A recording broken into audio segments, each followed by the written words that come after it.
Esse computador. Recording in progress. Muito bem. Agora lá vamos nós. Compartilhar. Share. Share. Por que que esse negócio. Ah, muito bem.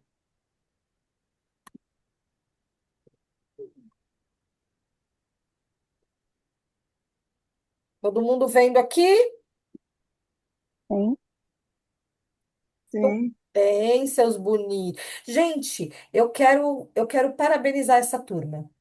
Eu preciso fazer essa parabenização antes de começar a aula. Eu estava olhando aqui, enquanto vocês estavam fazendo a harmonização, eu estava vendo 25 alunos.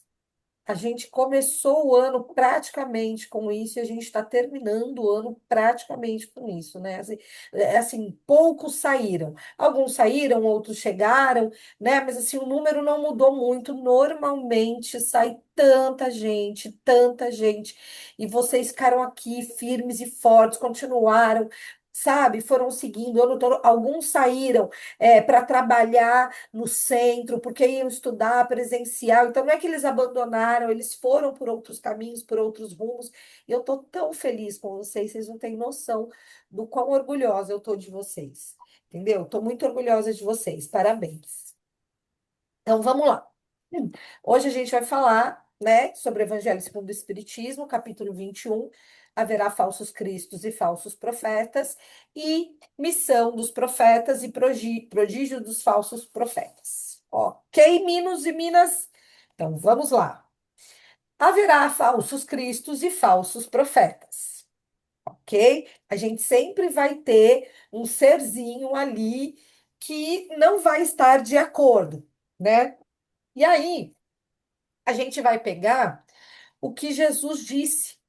Jesus já disse: reconhece-se a árvore pelo fruto.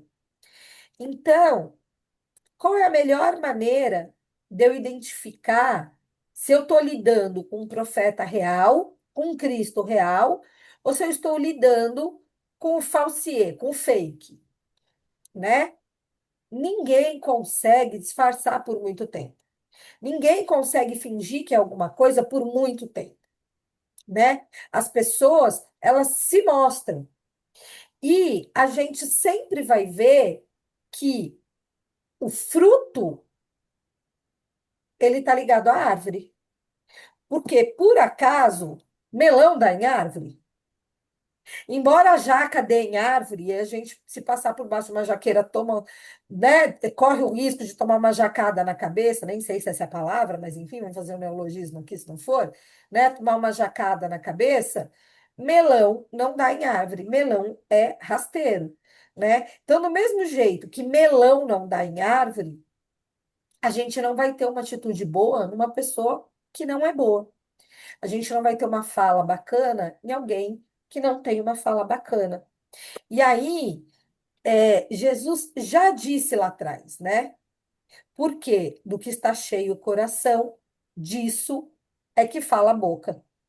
A nossa boca, gente, ela libera tanta coisa que está dentro da gente que a gente não tem nem noção.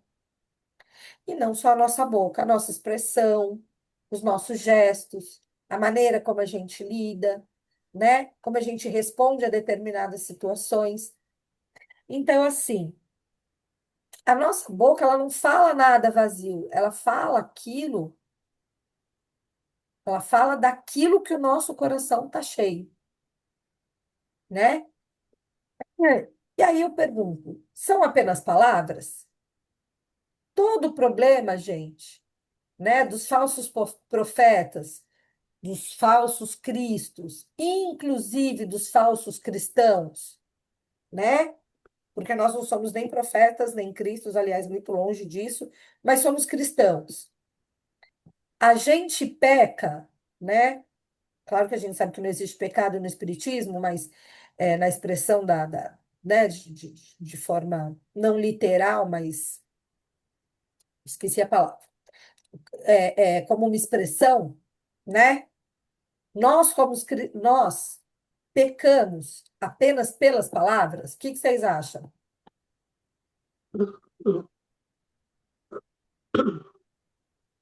Não, né? Pelas palavras e atitudes. Olha aí, exatamente. Pelas palavras e atitudes. As nossas atitudes, elas mostram exatamente quem nós somos, porque a gente pode até tentar fingir que nós somos algo um pouquinho melhor, mas as nossas atitudes, gente, essas não fogem de nós. Essas a gente não consegue fugir delas. Assim como a gente não consegue, aquele que vem se dizer profeta, aquele que vem se dizer enviado, aquele que vem se dizer Cristo, ele também não consegue enganar por muito tempo. Só o bem permanece, só a verdade continua, né? O mal, ele se mostra. Não adianta você tentar fingir que ele não existe. Não adianta você tentar fingir que ele não está aqui, que não acontece, né? As atitudes contam, as palavras contam, a forma como a gente lida com as coisas conta, né? E aí, Jesus já dizia: o homem bom, do bom tesouro do seu coração, tira o bem. E o homem mau, do mau tesouro, tira o mal. Por quê? Do que está cheio o coração, disso que fala a boca. Então, aqui é a frase total, é o versículo total, né? Inteiro. Então, a gente tem um tesouro dentro de nós. O nosso tesouro, ele é bom ou ele é mau? Então, quando a gente, né, solta uma moedinha do nosso tesouro pela boca, essa moeda é uma boa moeda ou é uma moeda ruim? Que moeda é essa que a gente solta pela nossa boca? Né? Porque isso está ligado ao que a gente sente, ao que a gente pensa, ao que está dentro da gente. E quanto a isso, a gente, com relação a isso, a gente não tem como fingir, a gente não tem como escapar, a gente não tem como mudar, né? Então, tudo isso faz com que a gente demonstre quem a gente é. Assim como aqueles que vêm até nós, muitas vezes se dizendo ser alguém especial, muitas vezes se dizendo, porque falsos profetas, gente, não são só aqueles que vão lá fazer milagres, né? Não, falsos profetas podem ser pessoas que se aproximam de nós e que nem sempre têm boas intenções. E a gente precisa estar antenado a isso, porque tudo em torno de nós é energia, tudo em torno de nós é vibração. E se eu estou ali, né, em contato com alguém que tá mandando uma energia que não é boa para mim, para quê que eu fico ali? Se eu estou em contato com alguém que está me mandando uma vibração ruim, que só vai me fazer mal, para quê? Para que eu estou com essa pessoa? O que que eu ganho com isso? Né? Eu não ganho absolutamente nada. Então, a gente tem que estar atento a isso, bem atento, tá? E aí a gente precisa lembrar que nós somos seres em melhoria, né? Como o homem ainda não é uma obra acabada, tem sempre de se modificar, segundo os desafios que a vida lhe traz. E em qualquer idade, tem a oportunidade de transformar emoções, sentimentos, pensamentos, conceitos, ações, tornando-se diferente de antes, sempre no caminho da sua autoeducação. Somos nós. Nós lá atrás somos muito piores do que nós somos hoje. Sem sombra de dúvida, lá atrás nós somos muito piores do que nós somos hoje, né? Eu não tenho dúvidas disso. Eu sou perfeita hoje? Não. Hoje eu estou muito pior do que eu vou ser amanhã, se Deus quiser, né? E se eu me esforçar para isso. Então, a gente está sempre num processo de melhoria, a gente está sempre num processo de crescimento, né?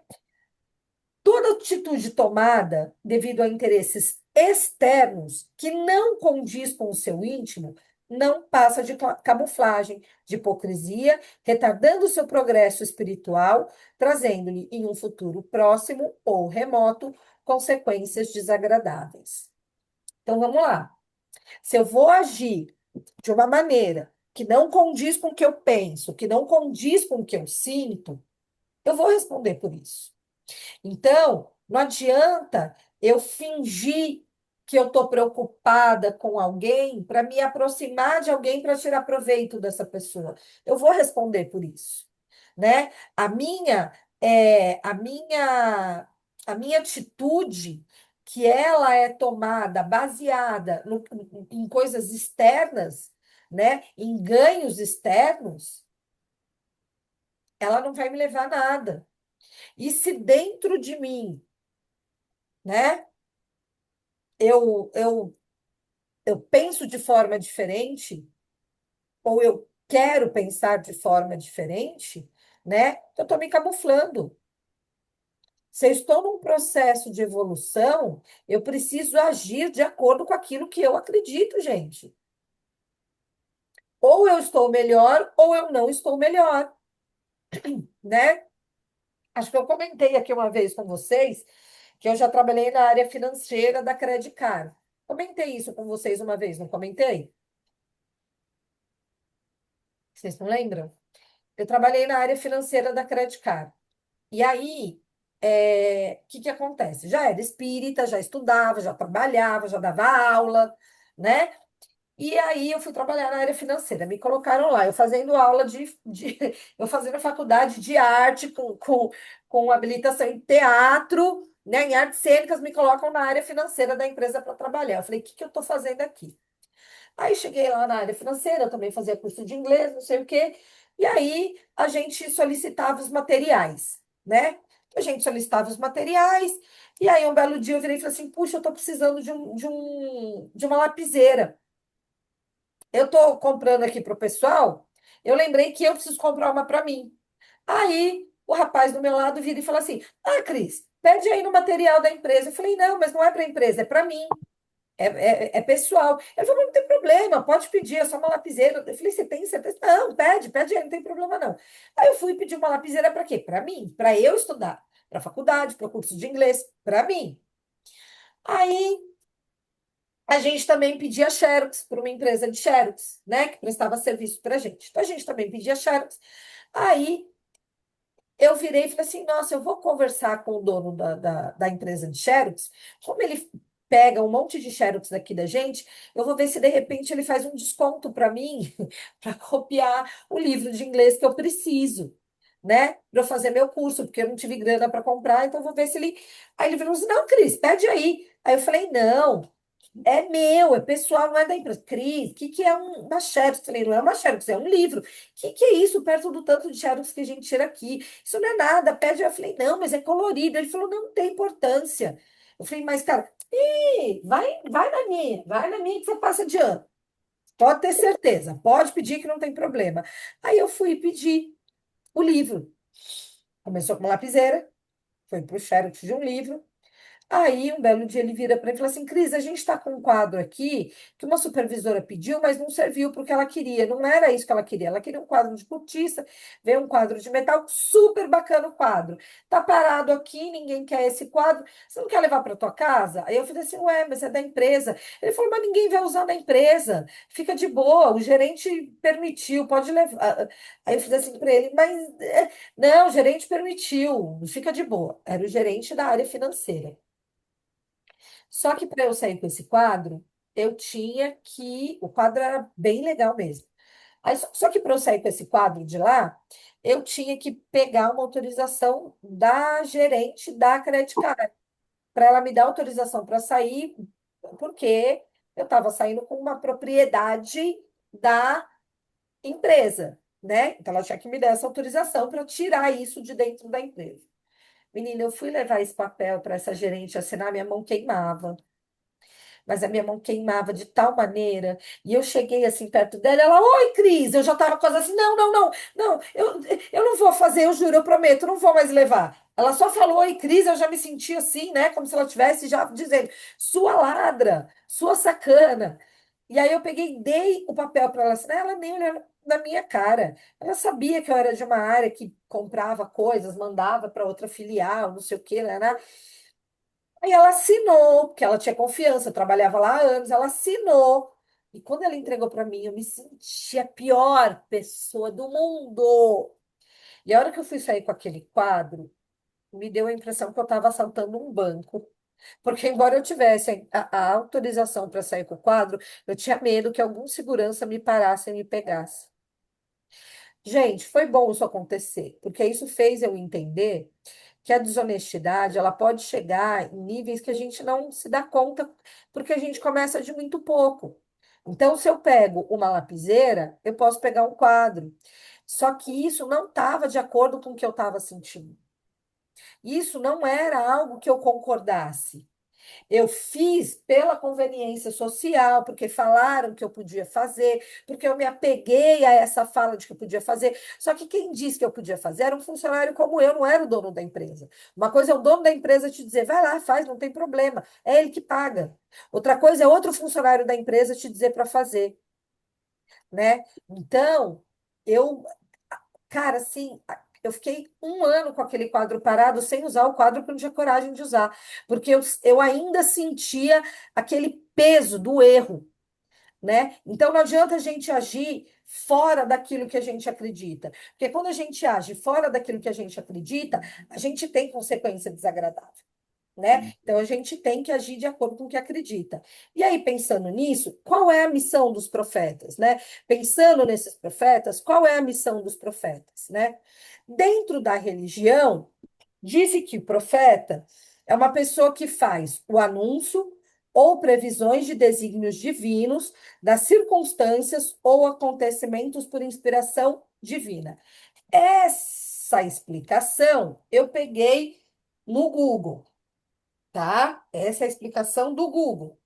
Pessoa que acredita prever o futuro ou supostamente o faz. Vidente, adivinho, aquele que faz previsões pautadas em dedução ou seguindo a própria intuição. Isso é o que está lá no Google.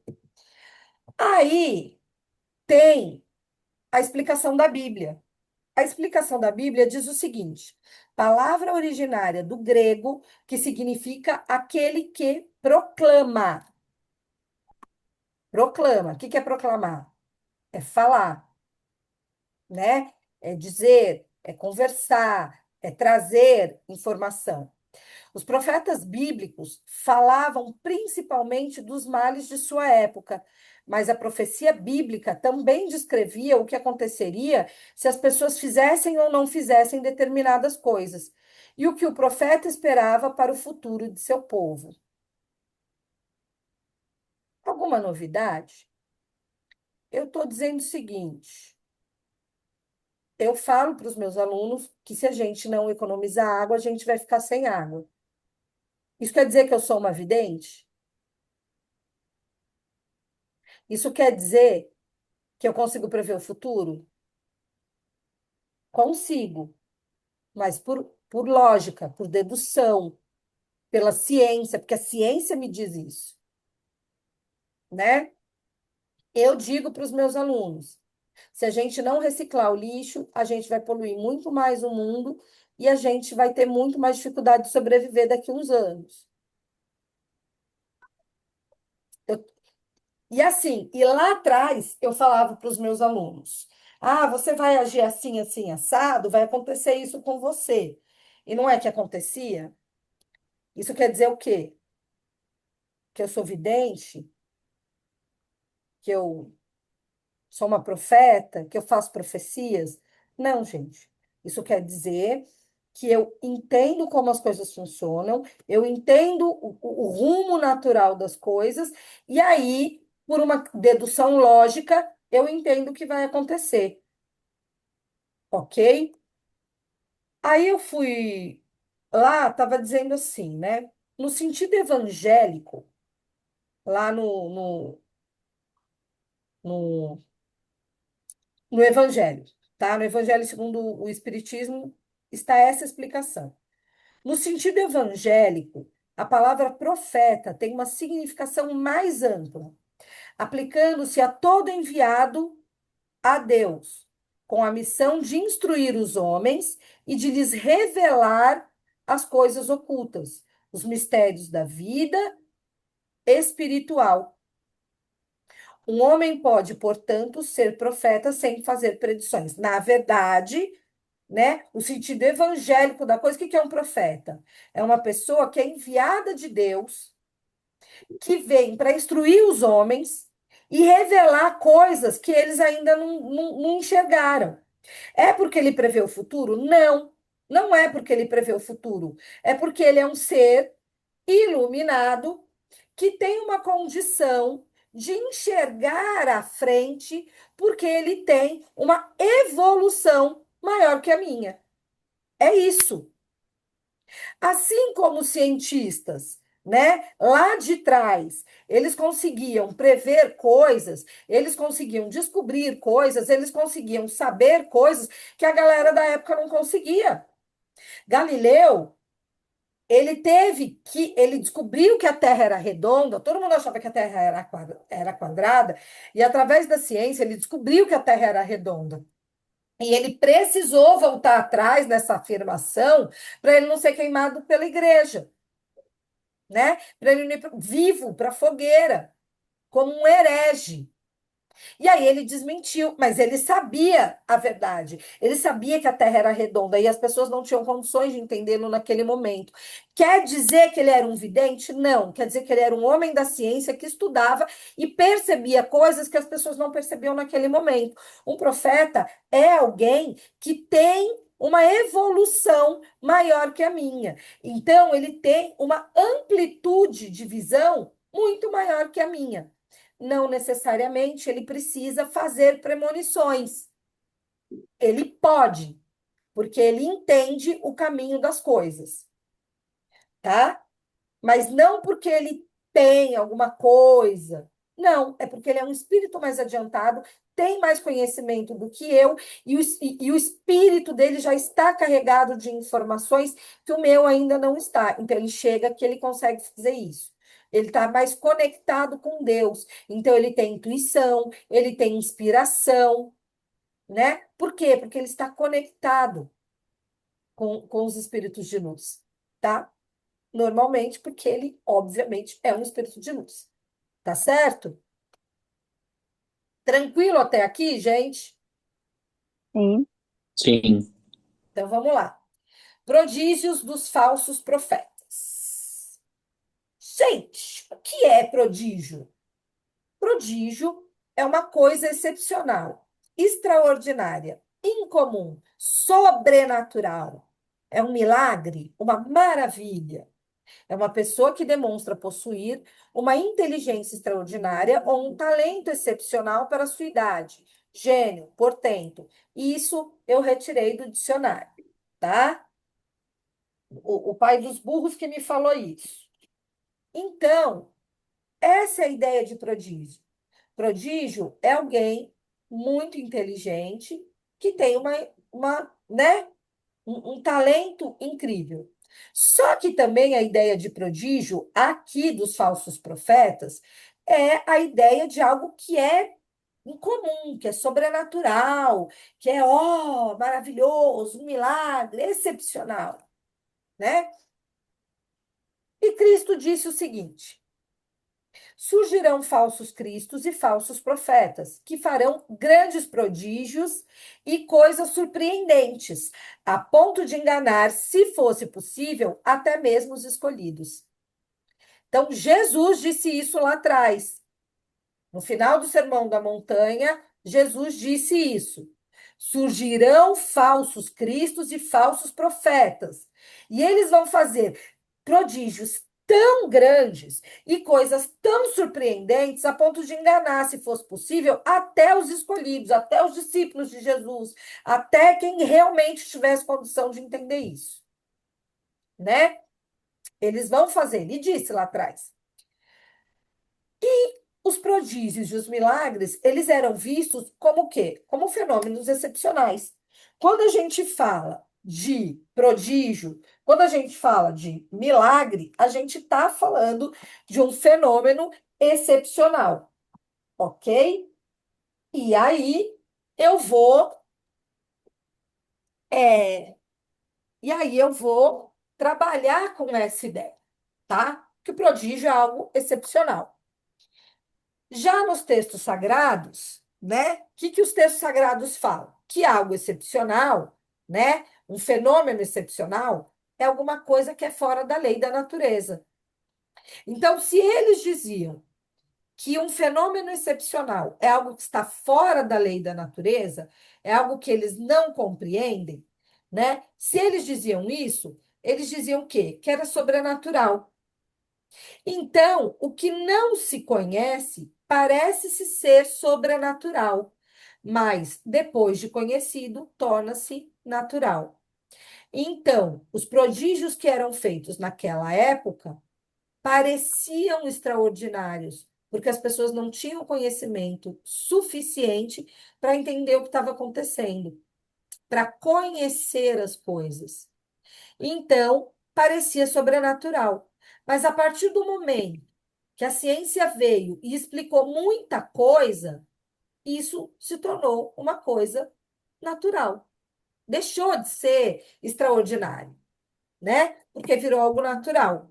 As leis da natureza, sendo obra unicamente de Deus, ele poderá derrogá-las.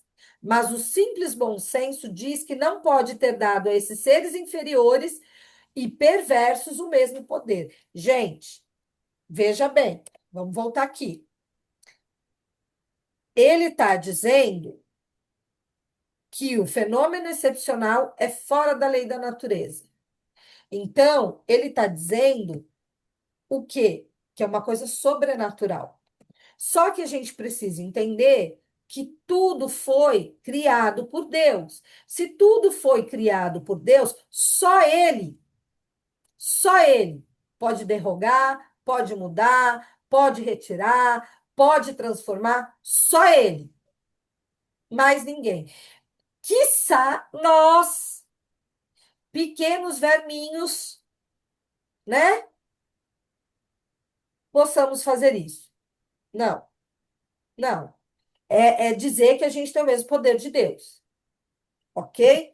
E aí, aos olhos do vulgo ignorante, todo fenômeno cuja causa é desconhecida passa-se por sobrenatural, maravilhoso e miraculoso. A causa, uma vez conhecida, não é outra coisa senão uma lei natural. A partir do momento que eu entendo isso, né, como isso funciona, isso vira algo natural. Não é uma coisa sobrenatural. É uma coisa natural. Então, esses prodígios que eles faziam, as coisas que eles faziam, né? Ai, de repente começou a trovejar. Ai, de repente ouviu-se uma voz. Ai, ele conseguiu fazer com que não sei o que pegasse fogo. Gente, se eu tiver uma garrafa de água no meu carro e tiver sol batendo nela, eu posso botar fogo no meu carro. Um monte de carro pega fogo porque o cara deixa a garrafa de água dentro do carro. Percebe? E aí, ele deixa a garrafa de água dentro do carro, o sol bate na água, passa pela água, reflete no banco e começa a queimar, porque vira uma lupa. Aí, assim, nossa, que coisa absurda. Não, não é. É ciência. É ciência. Eu não sei te dizer se é física, química, biologia, não sei o que é, tá, gente? Mas é ciência. Se eu disser para vocês que eu sei o que eu estou mentindo, mas é ciência, tá? Eu sei que é ciência, ok? Eu queria ser inteligente, que nem o Rossandro Klinger, que nem o Haroldo Dutra, que nem o Edson. Gente, o Edson, ele fala assim das coisas, e aí ele explica a ciência, como funciona. Gente, eu não sei, eu sei que é ciência, tá bom? Eu não estou no nível do Edson ainda, vai levar algumas encarnações para chegar lá, mas eu sei que é ciência, ok? Que é ciência. Então vamos lá. Aí. É assim que o círculo dos fatos sobrenaturais se retrai à medida que se amplia o da ciência. Então, a partir do momento que a ciência começa a explicar tudo o que acontece, deixa de ser sobrenatural.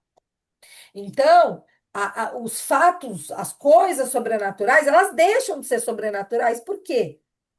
Porque a ciência mostra que está dentro da lei da natureza, dentro da lei de Deus, tá ali, ok? Não é nada demais.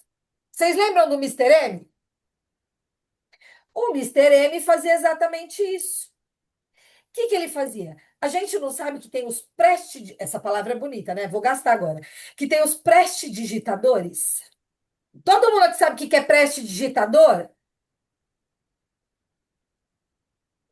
Não, Não, Cris. Vocês não Não, sabem? Vocês não sabem o que é prestidigitador? nunca nem ouvi Não, falar. não. Também não.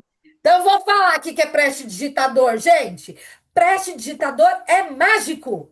Oh! Viu? Cristina também é cultura. Eu posso não saber se é física, biologia, química, o que que é, mas eu sei que prestidigitador é mágico, porque Cristina também é cultura. Tá vendo? Então, que acontece? Existem os prestidigitadores, existem os mágicos. E os mágicos têm os seus truques. Quando a gente assiste um show de mágico, a gente fica, caraca, mano, como que ele fez isso? Meu Deus, e você tenta achar uma questão e você não encontra. Você fala, "Ah, não. Então, hoje, todos nós sabemos que não existe mágica, mágica, mágica. Existe mágica, o truque, né? Mas não existe uma coisa assim, sobrenatural, surreal. A gente sabe que tem um truque, a gente não consegue identificar, a gente não sabe qual é, mas a gente sabe que tem um truque, né? O Mister M, ele veio fazer o quê? Ele veio desmistificar um monte de magia, né? Ele veio desmistificar um monte de coisa que acontecia. Aí, assim, gente, como é que pode a gente pegar um ilusionista, por exemplo, um David Copperfield da vida, né? Que, que fazia sumir milhares de pessoas assim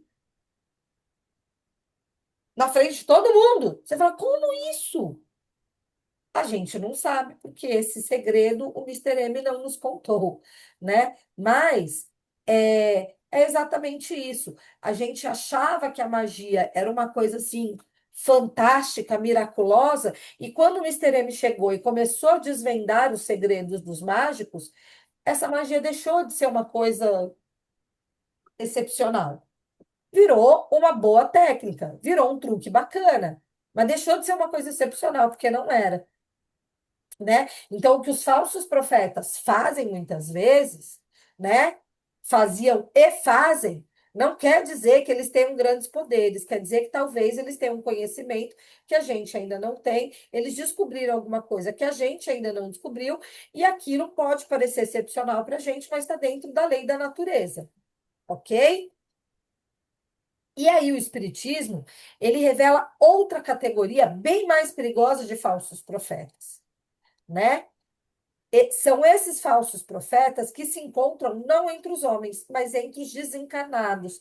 Então, a gente não tem só falsos profetas aqui encarnados, a gente também tem os desencarnados, né? Que são os espíritos enganadores, hipócritas, orgulhosos, os pseudo-sábios, que passaram aqui da Terra para a erraticidade, né? Então, saiu aqui da vida corpórea e foi para a vida espiritual. Mas ele não se modificou, ele não mudou, ele não deixou de ser quem ele é.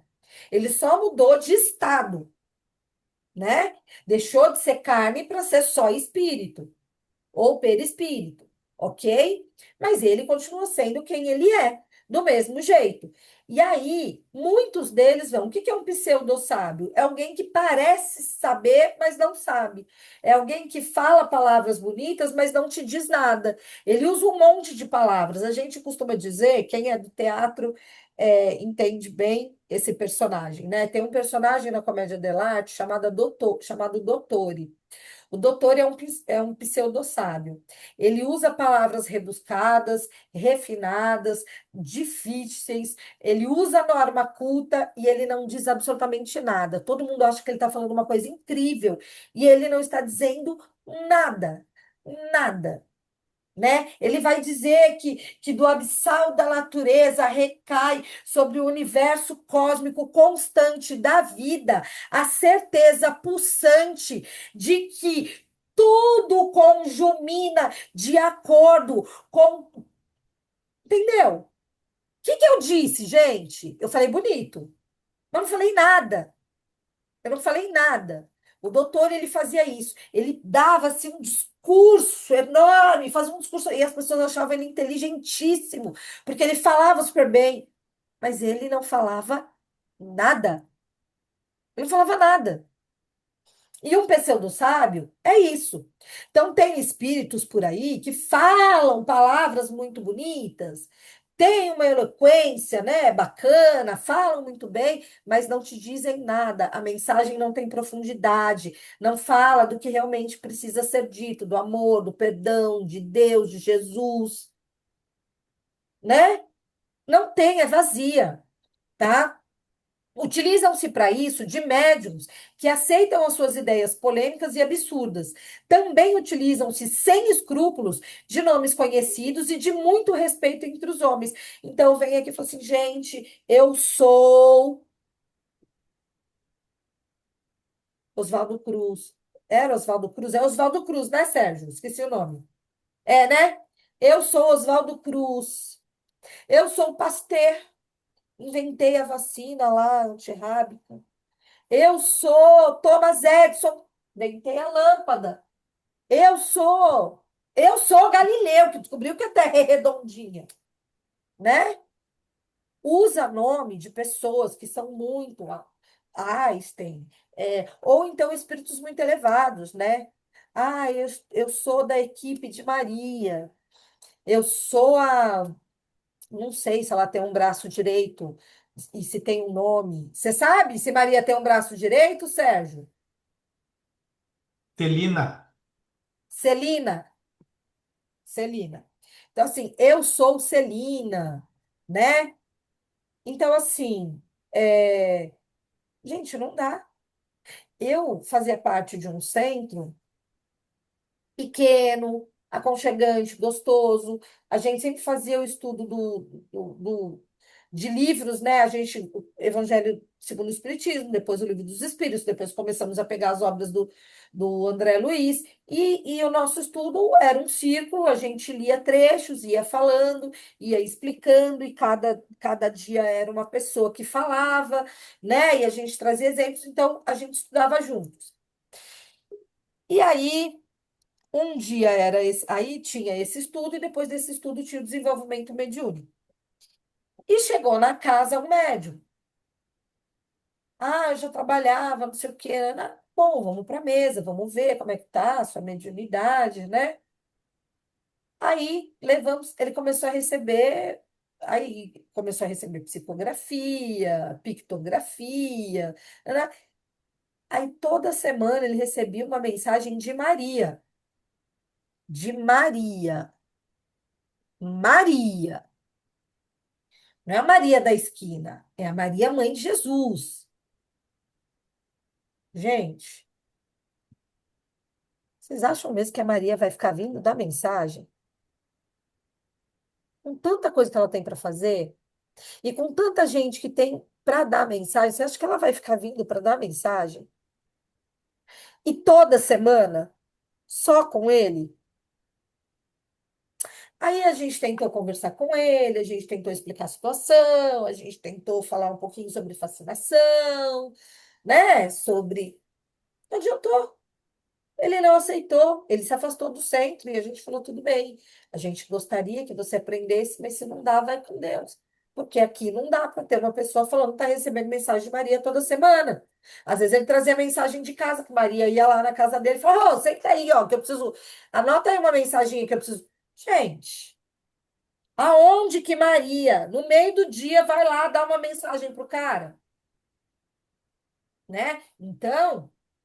Eles se aproveitam disso, colocam nomes de pessoas conhecidas e que a gente respeita muito.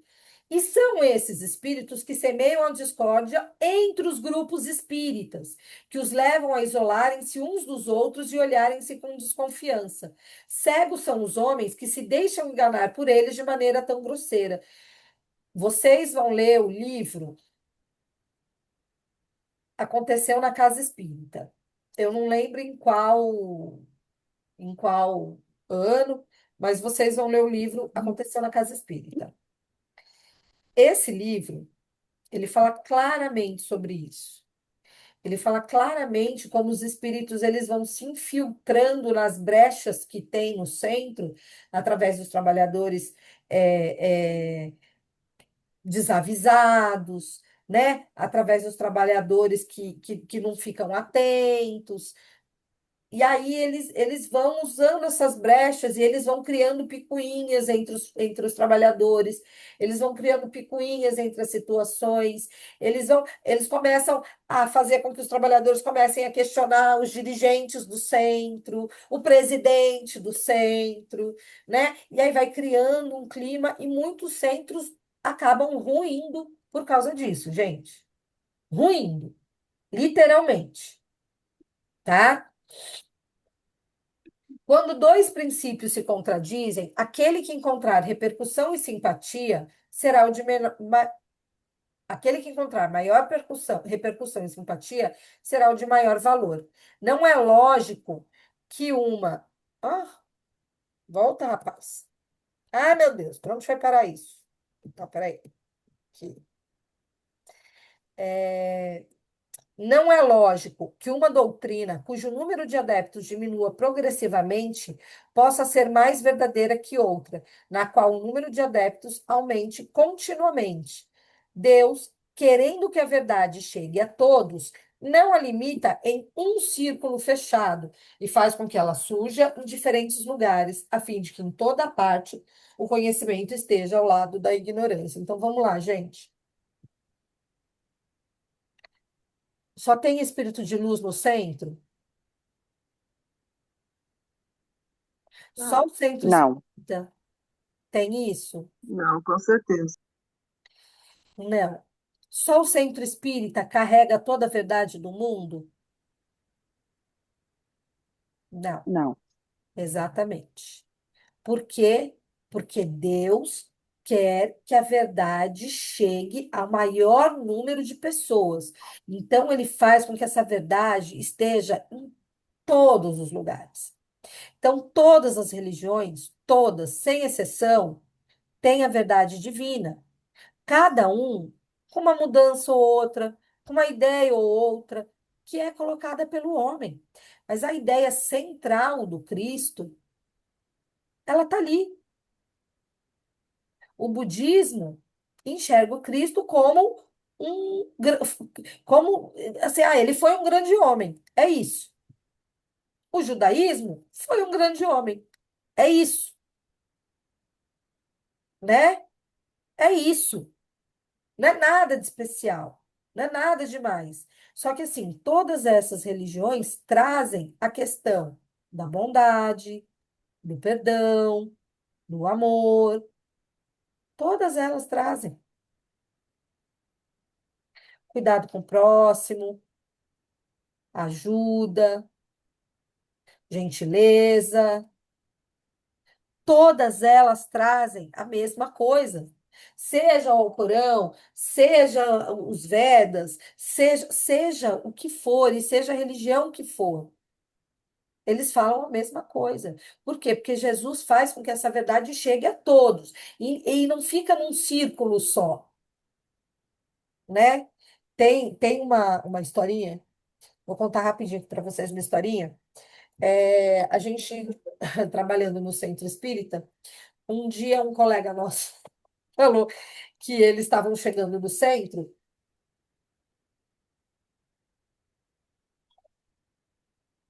e aí, a hora que eles estavam na porta do centro, uma trabalhadora vidente tava vindo, e aí ela parou assim na calçada e ficou, ai, que lindo, graças a Deus, graças a Jesus.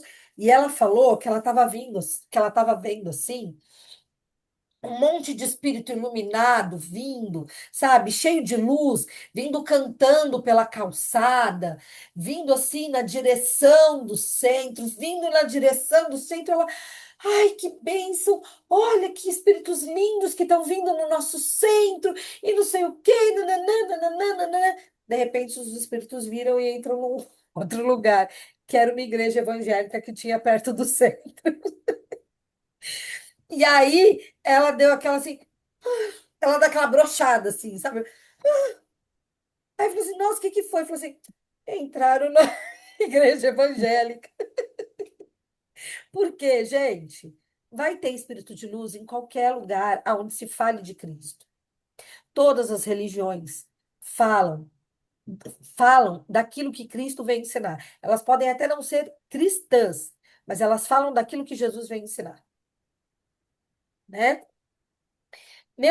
Meus bem-amados, não acrediteis em todo espírito, mas experimentai se os espíritos são de Deus, porquanto muitos falsos profetas se têm levantado no mundo. O espiritismo nos faculta os... Ai, meu pai, é hoje, peraí. Tô tentando tirar o negocinho aqui da... Ai, gente, que difícil. Peraí. Consigo ler. Ai, sai daí, caramba. Vamos lá. O Espiritismo nos faculta os meios de experimentá-los, apontando os caracteres pelos quais se reconhecem os bons espíritos. Caracteres sempre morais, nunca materiais. Ok? Então, ele vem falar para a gente, ele vem mostrar para a gente como é que a gente pode identificar isso através, né, desses caracteres que são morais, através de dicas, né, que são morais, não materiais. Desconfie das comunicações que trazem um caráter de misticismo e extravagância, ou que recomendem cerimônias e atos estranhos. Nesses casos, sempre existe um motivo legítimo para desconfiança. Gente, bora lá. Espiritismo não tem liturgia. Espiritismo não tem roupa, não tem sapato, não tem perfume, não tem fala, não tem reza. Não. Por que que a gente fala para vocês rezarem? Reza aí. E cada um reza do jeito. Porque é conversar com Deus. Eu não tenho uma reza pré-definida. Eu não tenho um ritualzinho. Eu não tenho. O Espiritismo não tem isso. O Espiritismo é limpo disso tudo. Não tem. Não tem. Ok? Então, se alguém vier fazendo um negócio muito. Oh! Desconfia. Hoje de manhã eu estava ouvindo uma palestra do Jorge Elará e ele estava falando justamente disso. Ele falou assim: gente, Jesus veio e brigou com todo mundo no templo. Falou que aquilo era exterior. Falou que falou que não era para fazer aquilo, falou que aquilo não era da vontade de Deus. Jesus veio e falou para todo mundo o seguinte, que ele não queria coisas externas, culto externo, que ele queria o culto aqui dentro. Ele não queria oferenda, Deus não queria oferenda, Deus não queria roupa, Deus não queria isso, Deus não queria que Deus queria aqui, ó, aqui dentro. Aí Jesus vem, fala isso, aí o povo começa a colocar um monte de liturgia. Onde no cristianismo? Aí ele fala: tem coisa mais sem noção? Tem coisa mais sem lógica? Né? Então vamos desconfiar. É a maneira de se distinguirem os maus É a maneira de se distinguirem dos maus os bons espíritos, que principalmente podem aplicar-se a estas palavras de Jesus. Pelo fruto é que se reconhece a qualidade da árvore. Uma árvore boa não pode reproduzir maus frutos, e uma árvore má não os pode reproduzir bons. Julgam-se os espíritos pela qualidade de suas obras, como uma árvore pela qualidade dos seus frutos. Atenção! Atenção! Aqui vem um alerta para vocês que estão estudando Espiritismo e que provavelmente vão trabalhar no Espiritismo. Vocês que estão se aprofundando nos estudos espíritas. Não acreditem em todos os espíritos. Tenham antes a certeza de que os espíritos são de Deus, pois entre os desencarnados existem também os que têm prazer de enganar quando encontram ocasião. Dá uma brechinha para você ver se ele não te engana. Fica bem claro que os enganados são os médiums que não tomam as necessárias precauções. Esse é um dos maiores obstáculos contra o qual muitos médios esbarram, sobretudo quando são novatos no espiritismo. Então, alerta, gente, presta atenção nisso. Isso constitui para eles uma prova, na qual poderão triunfar se agirem com prudência. Portanto, aprendam antes de qualquer coisa a distinguir os bons dos maus espíritos, para que vocês mesmos não se tornem falsos profetas. Então, desconfiai dos maus espíritos, desconfiai das palavras melífluas, desconfiai dos escribas e dos fariseus que oram nas praças públicas vestidos de longas túnicas, desconfiai dos que pretendem ter o monopólio da verdade. Jesus já disse isso lá atrás. Ele já disse isso lá atrás, né? Não, não. O Cristo não está entre esses, porquanto os que ele envia para propagar a sua santa doutrina e regenerar o seu povo serão, acima de tudo, seguindo-lhe o exemplo. O exemplo, brandos e humildes de coração. Aqueles que ele manda são brandos e humildes de coração. Um Francisco de Assis, uma Clara, um Paulo de Tarso, um Chico Xavier, né? Um Leon Denis, brandos e humildes de coração. São pessoas que fazem bem, falam o bem, vibram no bem. Quando você está perto dessas pessoas, você sente a energia do bem nelas. É muito estranho você chegar perto de alguém que tem uma energia difícil, complicada, pesada, e achar que essa pessoa está falando o nome de Cristo, né? Você vai fazer um trabalho mediúnico, de repente chega uma entidade, um espírito perto de você, que você sente mal, pesado. Não, gente. Quando a gente recebe benfeitor, a gente se sente inebriado. É fantástico, ok?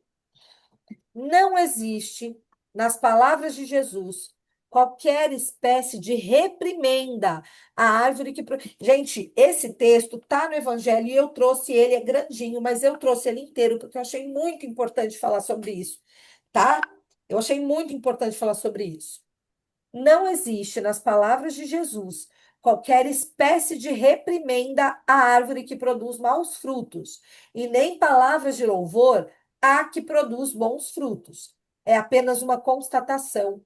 A árvore que produz maus frutos não é boa, mas não é inteiramente má. Ou seja, o homem não estará irremediavelmente condenado pelas ações infelizes que praticar. Meu Deus. O perdão espiritual é privilégio para todas as criaturas, pois não existe quem não esteja incluído no plano divino. Deus inclui todo mundo no plano dele, tá? De aperfeiçoamento.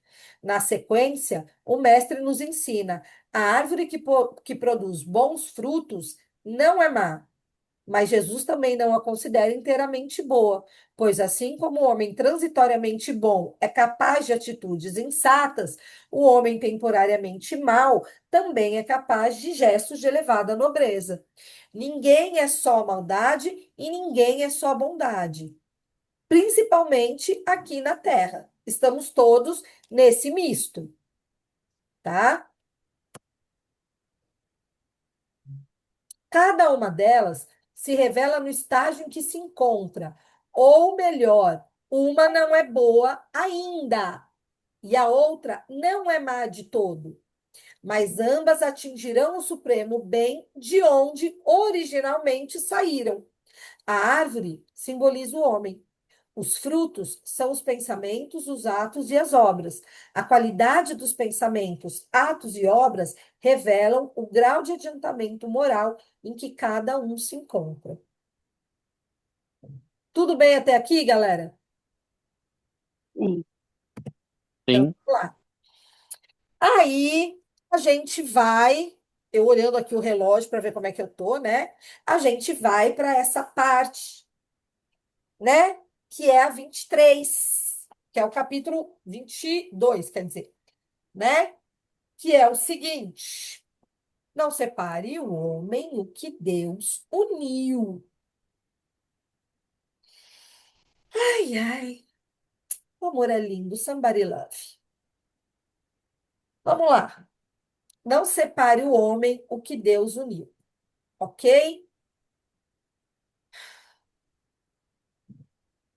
Antes, eu quero fazer uma pergunta para vocês. Eu vou até parar de compartilhar aqui um pouquinho. Se eu lembrar onde é que eu paro de compartilhar. Parei? Não. Parei de compartilhar? Não. Não. Ai, meu Deus. Ai, meu Deus. Tá aqui, Cristina. Muito bem. Ué, aqui para mim. Gente, o que está acontecendo aqui? Ai, cadê vocês?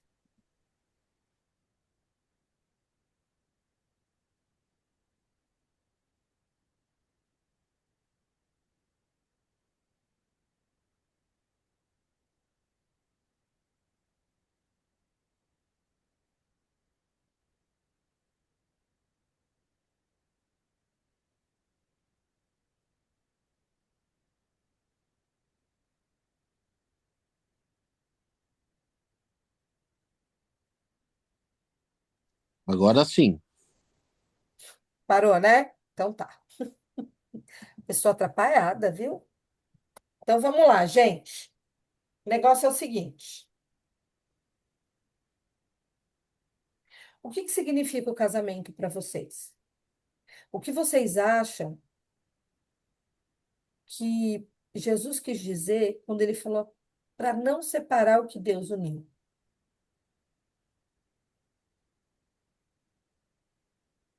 Nossa, que pergunta difícil, hein? Você acha? Porque eu acho que é uma união de almas. As pessoas vêm muitas vezes se encontrar aqui. Já estão predestinadas a se encontrar aqui. Talvez ele quis dizer aquelas que já vieram predestinadas a se encontrar aqui, têm que cumprir alguma coisa juntas. Difícil é achar, né? E aí? Mais alguém? Se a Eu acho gente, que é. Olha lá. se a gente assistir aquele filme da Shirley Temple, O Pássaro Azul, o Senhor do Tempo está parado no alto e as crianças estão no tipo um salão. E ele vai chamando pelos nomes, né? Por isso é importante os nomes. E aí tem um casal, ele fala assim para ela fala, quando você nascer, eu vou estar muito velha. Ele fala, eu vou te amar da mesma forma. Então eu acho que é um compromisso nosso na reencarnação, porque quando a gente vê aquele filme do Chico, Nosso Lar, tem aquele casal que recebeu aquele rapaz que cuida do André Luiz, eu não me lembro o nome. Ele fala para ela: Ah, nós vamos reencarnar juntos e tal, só que ela quer morar no campo e ele quer morar na cidade. Então, é por isso que às vezes é difícil a convivência, mas eu acho que é uma coisa que está no resgate, está na evolução mesmo. Então, é por isso que o que foi unido para essa evolução seria bom que não se fosse desfeito. Mas, quer dizer, também viver uma coisa que não está dando certo, também acho que não é legal, porque é fingir que está tudo bem e não está. Já que nós estamos falando no texto de Emmanuel, seria isso, fingir uma coisa que não é verdade. Ó, o casamento que eu entendo é que vocês estão me ouvindo bem, né, gente? Sim. Que eu tô no- É que é por afinidade. A única certeza que a gente vai ter no plano espiritual é que a gente vai nascer e que a gente vai morrer, que a gente vai encarnar e que a gente vai desencarnar. Agora, o nosso livre-arbítrio, né, vai tomando várias ramificações. Então, a gente vai se atrelando a alguma parceira ou parceiro pela afinidade, né? Então, eu acho que eu vi isso daí numa palestra do Edivaldo Franco, né, que a gente tem o livre-arbítrio de escolher e tudo, então a afinidade é o que faz a gente se unir. Então, se você se uniu com alguém, você tem que ter ali algum aprendizado, você vai ter em estar se unindo com essa pessoa, porque aconteceu, né? Então, alguma coisa ali você vai aprender. Muito bem. Andressa? Mas eu acho também que a gente fez contratos, a gente fez acordos e a gente está aqui para pagar esses, não pagar, para cumprir esses acordos que foram feitos. Tem de tudo, né? Tem o casamento.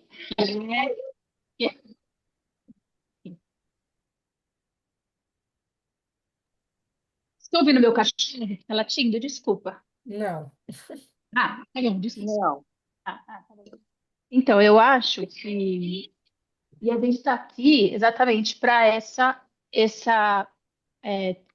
contra- é, realizar esse contrato que foi feito, esse acordo, em algum momento da nossa existência, eles são feitos, e por isso que eu acho que essa nossa fase consciencial, de consciência mesmo, é aprender a não fazer acordos, porque a gente é único, né? A gente é um ser que está ligado à nossa alma, que está em evolução com Cristo. É isso que eu acredito. Então, o casamento é só o cumprimento desses acordos. Entendi. Que pode ser por Bom, amor, que pode ser vários tipos, pode ser, tem várias coisas, né? Que com certeza pode ser por amor, por paixão, por ódio, por. Depende da estrutura familiar que você veio passar aqui para você aprender. Muito bem. Muito bem, gente. Muito bem. Então, eu vou colocar aqui. Mais alguém quer falar alguma coisa? Posso? olha, eu só queria falar rapidinho a minha ideia do casamento. Hum, Eu acho que, por mais que a gente tenha as programações, que a gente não se lembre, graças a Deus, de nada, eu acho que o casamento de verdade, ele é, eu acho que é o amor. Ah, o amor, eu tô falando assim, no puro suco mesmo. Por quê? De alguma forma, você decidiu, por algum motivo, que você vai tentar de novo. Seja um relacionamento de merda, pra você perdoar, aprender e tal, seja um relacionamento que vai dar muito certo. Porque vocês combinaram ir pro lado, do outro lado, vocês se amam, isso e aquilo. Ou é de amor ao próximo, ou é de amor a si próprio. Que você tem que amar muito para você conseguir realmente ter um casamento bom. Bom, assim que eu falo entender. Porque casamento não é só você ir lá, não, eu fiz um acordo e vamos casar então, e acabou, e ir empurrando com a barriga, não. Isso daí para mim é viver. Casamento é você falar, não, peraí, a gente se ama, vamos lá, é ver o defeito do outro, é ver o próprio defeito. Então, eu acho que é a maior prova de amor, tanto a nós próprios quanto ao próximo, porque é difícil o casamento, de verdade. Que a pessoa quer consertar, que a pessoa quer conversar, que a pessoa quer ali desenvolver e não sair trocando, né? De vários maridos e tudo mais. Então, eu acho que como nós temos o livre-arbítrio, independente do acordo que a gente fez do outro lado, a gente não é obrigado a nada, né? Independente do que você falou, não. Ou, não, vou. A gente já viu vários casos aí de, vamos dizer assim, desvio reencarnatório, vai. A pessoa, ela não é obrigada 100% a passar por aquilo. Ela escolheu por algum motivo. E eu acho que o motivo central é o amor, ou a alguém, a um filho que vai nascer, ou a ela própria, que pisou na bola com aquela pessoa e vai tentar novamente, de alguma forma, tanto que se ela vê que isso não deu certo, ela termina e bola pra frente, ou ao companheiro também. Então, eu acho que é muito mais profundo aí esse negócio de casamento. Não é tão simples assim, na minha opinião. Entendi. Muito bem. Então, agora eu vou colocar aqui para vocês. Peraí, gente. Esse trem aqui, tá? Por que você não quer? Me diz por que você não quer.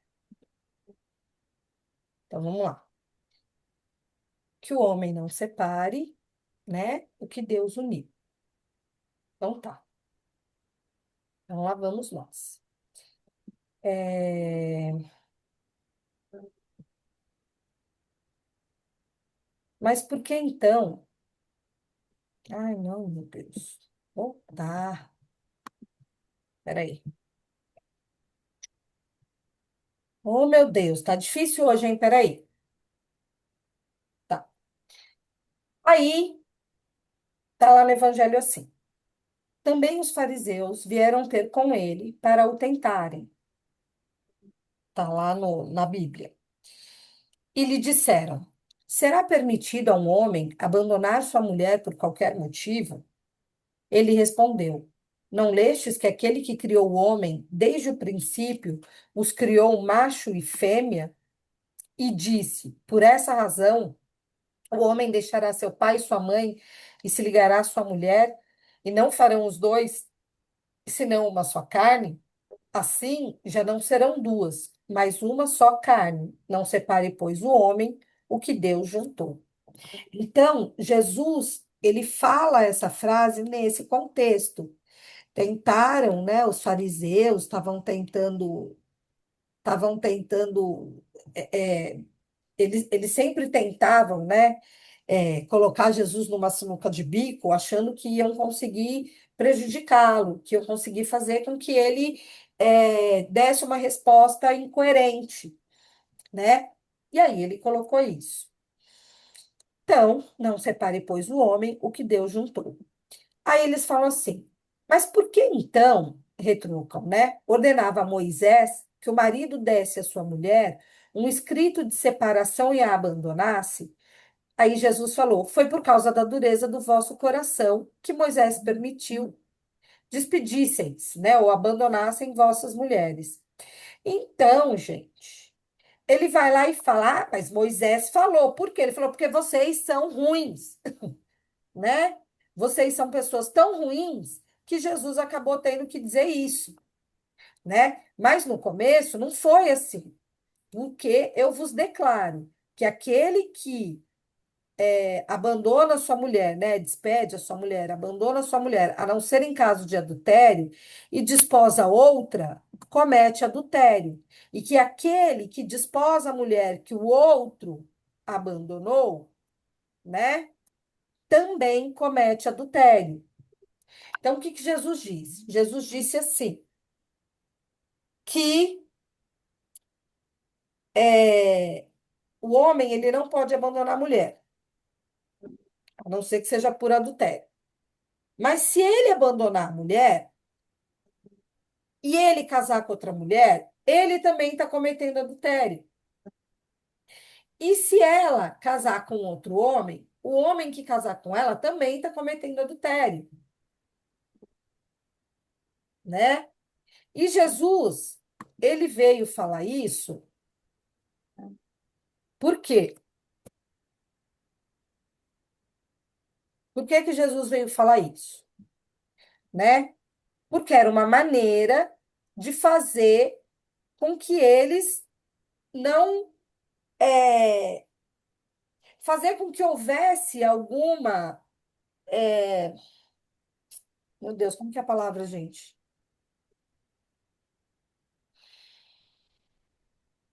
Meu Deus, como que é a palavra?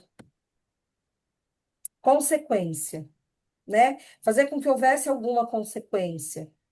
Então ele diz: o homem pode abandonar, mas se ele casar com outro, ele também está cometendo adultério. Então, essa coisa de abandonar, né, e não poder casar de novo seria uma consequência. Então, o ideal seria ele não abandonar a esposa, ok?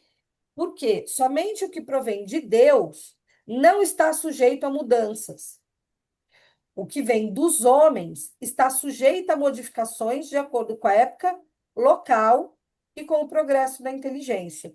Então, o que que acontece? Ele está falando da inteligência, ele está falando das leis do casamento. Ele está dizendo o seguinte, que a lei divina, ela não muda. A lei dos homens, sim. E que essa lei do casamento, ela vai mudar de acordo com a época, de acordo com o local e com o progresso da inteligência, tá?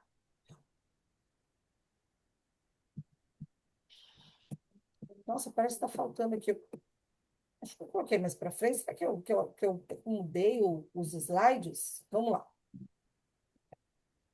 Ah, o que é de ordem divina é a união do homem com a mulher, para permitir a reencarnação dos seres que morrem. Vocês lembram na semana passada, acho que foi, ou retrasada, não lembro, que a gente estava falando sobre a questão dos trans, sobre a questão de mulher trans, homem trans, sobre a questão. E aí a gente falou que eles vão responder porque eles vieram num corpo que eles tinham que vir. E aí eu falei assim, gente, o casamento, o natural é homem e mulher. Por quê? Por que Deus fez um homem e uma mulher? Para que a gente possa procriar. A gente não pode procriar entre duas mulheres ou entre dois homens. A gente precisa trazer espíritos para a Terra. A gente precisa fazer com que esses espíritos reencarnem. Então, por conta disso, veio o homem e uma mulher. Então, o natural é um homem e uma mulher. Mas não quer dizer que dois homens ou duas mulheres ou pessoas trans não possam se relacionar. É claro que podem, porque no fundo é a lei do amor, ok? Mas o natural para a reprodução é isso, a união do homem com a mulher. Então, é de ordem divina a união do homem com a mulher para permitir a reencarnação dos seres que morrem. Na união do homem com a mulher, além da lei divina da reprodução, existe outra lei divina de caráter moral, exclusivamente moral, que é a lei do amor. Então, se a gente for falar do casamento, olhando pela visão de Deus, da lei divina, o casamento, ele serve para procriar e para o amor. Esse é o casamento aos olhos de Deus. Um casamento aonde a gente se una pela lei do amor. Essa lei, como qualquer outra lei divina, não pode ser alterada. Então a gente casa por amor, ok? Isso pela lei divina, certo, gente? Então Deus está dizendo: eu vou te unir por amor. Eu vou te unir por amor. E eu te unindo por amor, ninguém separa. Se essa união é baseada no amor, ninguém separa. Ok? As leis que regulam a união do homem e da mulher são as leis dos homens. E não existem dois locais no mundo todo em que elas sejam iguais, mesmo entre os países cristãos, ok? Aqui rege a união do homem e da mulher são as leis dos homens. E elas são diferentes. Assim como não existe um único país onde essas leis, né, não sofram modificações com o tempo vai passando, essas leis vão mudando, elas vão ficando retrógradas, né? Antigamente, a lei dos homens não permitia o casamento homossexual. Hoje em dia já é permitido. O tempo vai passando, essas leis vão se modificando para se adequar a essa sociedade, ok? Então, o que é adultério em um país não é em outro, ou em diferentes épocas, tá? Porque cada país tem a sua cultura, cada país tem o seu costume. No Oriente Médio é comum um homem ter várias mulheres. Aqui, isso é contra a lei.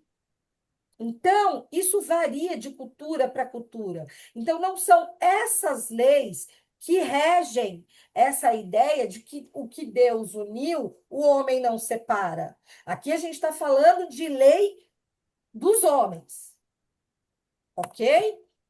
As leis civis regulam os interesses das famílias e esses interesses variam de acordo com os costumes e as necessidades locais. Em alguns lugares, vale-se apenas o casamento religioso, em outros, apenas o civil, e em alguns, são necessários ambos. Lei civil. Aí eles fazem a pergunta, né?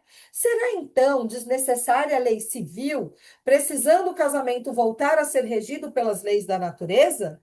E eles respondem: certamente que não. Precisa da lei civil, porque o objetivo da lei civil é regular as leis sociais e os interesses das famílias, de acordo com as exigências da civilização. Portanto, ela é necessária e útil para regular as leis sociais e os interesses das famílias, tá? Deus quer que as criaturas se unam não só pelos laços da carne, mas também pelos laços da alma, a fim de que a afeição entre o marido e a mulher seja transmitida aos filhos. Então, Deus, ele une o homem e a mulher através da lei do amor, para que esse amor possa ser transmitido aos filhos. E através desse amor, ele consiga fazer com que as suas criaturas evoluam, porque a única coisa que vai fazer o ser humano evoluir é o amor. É a lei do amor. O amor cobre a multidão de pecados. É o amor. Só o amor perdoa. Só o amor é bondoso. Só o amor tolera, ele é benevolente, ele é paciente. É o amor, né? Ele também quer que sejam dois, em vez de um, a dar amor para os filhos, cuidados e fazê-los progredir. É por isso, homem e mulher, para, né? Mas a gente já viu hoje, está cheio de casal que não é homem e mulher e que também dá esse amor, porque isso é do espírito, né? Existem vários espíritos incríveis que casam com pessoas do mesmo sexo e dois espíritos incríveis e criam filhos incríveis. E a gente tem um monte de família, né? Um casamento hétero, normal, que é um caos, que é uma família totalmente desestruturada. E o que Deus quer é que esses dois, unidos através do amor, transfiram esse amor aos filhos. Cuidem e os faça progredir. Ok? Ô, Cris, Oi. mas a evolução não é individual? Mas Ó- Óbvio que eu sou casada e foi tudo pela lei do amor. Eu tenho uma família incrível, a gente está junto criando nosso filho, é, e como foi afinidade que a gente e com certeza já vivemos outras vidas juntos. Mas a minha evolução é individual. Ou eu vou evoluir e a gente vai virar todo mundo uma única união. não, mas não é Então, isso então se não, mas não foi isso que eu disse. não entendi. Não foi isso que eu disse. Eu disse o seguinte: você está falando de ser uma só carne, é isso? É isso? De Não, ser só uma carne, é. porque quando ele coloca a gente é uma só carne, Não, não. eu Uma só acredito que ele carne, não. Quando ele fala uma só carne, ele está falando que o homem e a mulher se unem e eles formam um casal, unidos. E essa união é como se eles fossem um só, pela união deles. Mas é claro que existe individualidade, né? Ele está falando da questão da união. Vocês são tão unidos que é como se vocês fossem um só, pelo amor e pela união de vocês. E aí, essa seja, união, os dois juntos, unidos, transbordando esse amor, transmite isso para os filhos. entendi. É nesse sentido. Ah, entendi. Não que a minha evolução Tá ligada está dele, conectada, não. tá conectada um outro ser, porque senão a gente vai tudo uma única bola, né? Não, não. Não.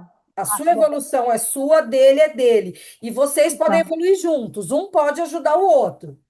Ok. Mas cada um tem o seu momento, o seu caminho, a sua A evolução. sua, his- a sua história, né? Exatamente. Vocês são Tem. indivíduos. Exato, somos indivíduos. Essa Tá. coisa de metade da laranja não existe. Cada um tem uma Tá bom. laranjinha. Tá bom. Tá bom, é isso aí. Ok? Obrigada. E aí a pergunta é a seguinte: será que nas condições normais do casamento a lei do amor é sempre levada em consideração, né? E aí, se a gente olhar, não, né? Essa imagem deixa muito claro, né? Então, assim, é lá a lei do amor, mas não é tanto amor, né? Quantas pessoas casam por interesses? Interesses financeiros, interesses de família, interesses, vários interesses, né? Pessoas que casam só pela beleza externa da pessoa, não olha a beleza interna, não tem afinidade, né? E aí vai e casa. Aí depois a pessoa engorda, acabou o amor. Porque o amor estava pautado no corpo, estava pautado numa curva, num tanquinho, né? Numa perna bem torneada. Então, quando o casamento é por interesse, que não seja o interesse real, de afinidade, de amor, é um casamento divino? Isso tá, a lei do amor está sendo levada em consideração? A gente vê que não, muitas vezes não. Né? É claro que eu sou contra quando as pessoas, ai, tá com velho, por quê? Ai, tá querendo. Gente, me irrita tanto quando as pessoas fazem esse tipo de comentário. Ai, ela ama a conta bancária dele. Eu falo, gente, de repente ela pode gostar dele. Vocês já pararam para pensar que, de repente, ela foi maltratada a vida inteira e ele a trata bem? Imagina, isso é só interesse. O meu último namorado, a gente tinha uma diferença de 24 anos de idade. Eu comecei a namorar com ele, eu tinha 40, ele tinha 64. A gente ficou 7 anos juntos. E aí, e assim, não pagava conta para mim, não me bancava. Eu estava com ele porque eu gostava dele. E aí me irrita profundamente quando as pessoas, imagina, só nossa conta bancária, a gente não sabe. A gente não sabe o que vai no coração do outro, né? E aí, gente, o que que acontece? Essa é a lei civil, mas a lei do amor é a verdadeira lei. Nem a lei civil, nem os compromissos que ela determina podem substituir a lei do amor. Você pode ter todos os interesses do mundo dentro da lei civil, mas nada substitui o amor. E essa é a união que ninguém separa. Essa é a união que Deus uniu. Porque existem muitas uniões que não são uniões divinas. Não são uniões que foi Deus que uniu. São outra coisa, mas não isso. E o divórcio? O divórcio é contra a lei divina? O divórcio é uma lei humana. E aí, assim, eu nem demorei, me demorei muito nisso daqui, não. Oh, meu pai. Eu nem me demorei muito nisso daqui, não, tá? Porque eu acho que tudo que a gente já falou já explica a ideia do divórcio. O divórcio, ele é uma lei humana que tem por objetivo separar legalmente o que de fato já está separado. O divórcio não contraria a lei de Deus, pois apenas corrige o que os homens fizeram e se aplica nos casos em que não foi levada em conta a lei do amor. Então, gente, a questão é a seguinte: eu não posso é, cadê? Aqui.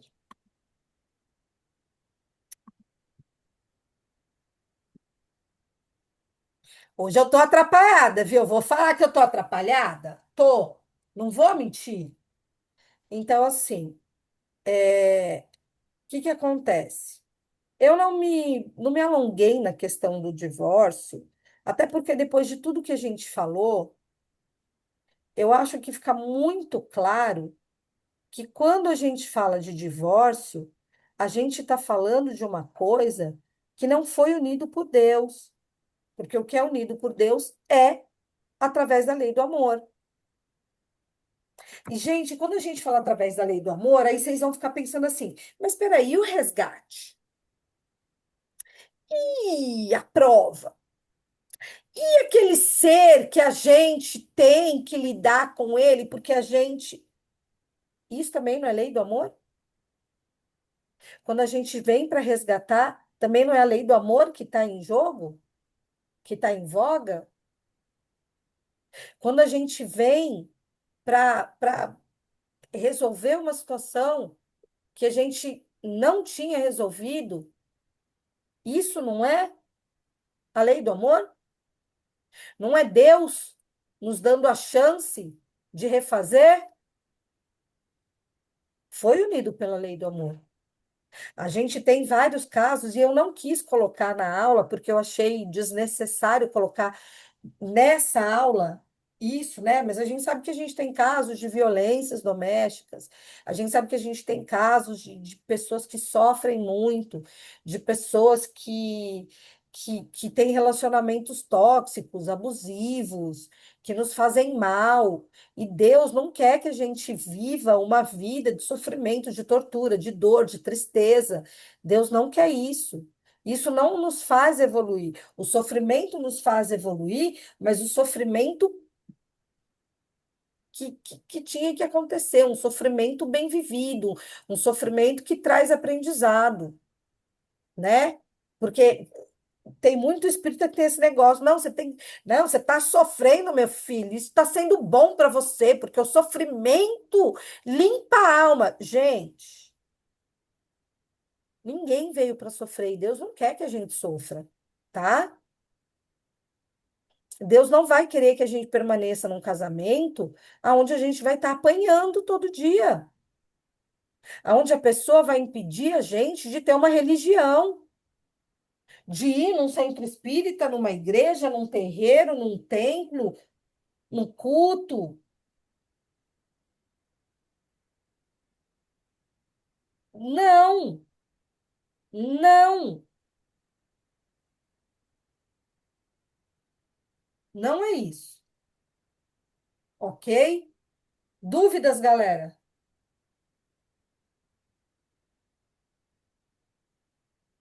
Eu tenho uma dúvida, professora. Fala, amor. É, sobre o divórcio, assim, né? Se, assim, não é uma coisa... As pessoas que se separam não estão unidas, assim, por um propósito divino. Então, assim, como no meu caso, os meus pais se separaram, não era uma coisa que era para acontecer entre eles dois, eu não Não, entendi também. não, Não era para eles ficarem juntos? não necessariamente. Não é isso. Vamos lá. O que a gente está dizendo é o seguinte: diante daquilo que está escrito, não separa o homem o que Deus uniu, a gente está dizendo que esses não vão se separar por comunhão divina, através da lei do amor. Agora, a gente também entende que muitas pessoas se relacionam por outros motivos. E não porque elas realmente precisavam estar juntas. Então, pode ser que de repente não estava programado para eles se casarem, pode.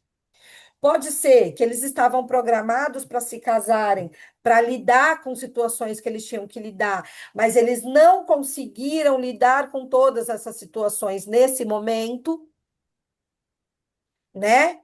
Pode ser que eles não tiveram.